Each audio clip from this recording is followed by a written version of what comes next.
यो चाहिँ हरिसिद्धिमा रहेको ग्यास श्रीराम ग्यास उद्योगको चाहिँ ग्यास हो। 6367वटा फुल सिलिन्डर भरेको ग्यास देख्न सक्नुहुन्छ। यो अहिले चाहिँ काठमाडौँ लगायत देशभरि नै खाना पकाउने ग्यासको अभाव छ।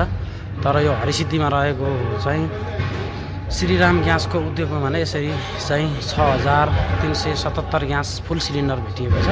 यो चाहिँ आयल निगम र वाणिज्य विभागको संयुक्त अनुगमनमा आउँदाखेरि चाहिँ यसरी ग्यास सूचनाका आधारमा यहाँ चाहिँ ग्यास बिक्री गरेन भनेर भन्दाखेरि चाहिँ यसरी चाहिँ यहाँ फुल हुँदा नि दिएन उपभोक्तालाई भन्ने उजुरी आइसकेपछि चाहिँ यहाँ यसरी आएका थिए। यहाँ आइसकेपछि तपाईँको यहाँ यसरी ग्यास भेटिएको हो है। यो चाहिँ हरिसिद्धिमा रहेको ग्यास श्रीराम ग्यास उद्योगको चाहिँ ग्यास हो। 6367वटा फुल सिलिन्डर भरेको ग्यास देख्न सक्नुहुन्छ। यो अहिले चाहिँ काठमाडौँ लगायत देशभरि नै खाना पकाउने ग्यासको अभाव छ। तर यो हरिसिद्धिमा रहेको चाहिँ श्रीराम ग्यासको उद्योगमा भने यसरी चाहिँ 6377 ग्यास फुल सिलिन्डर भेटिएको छ।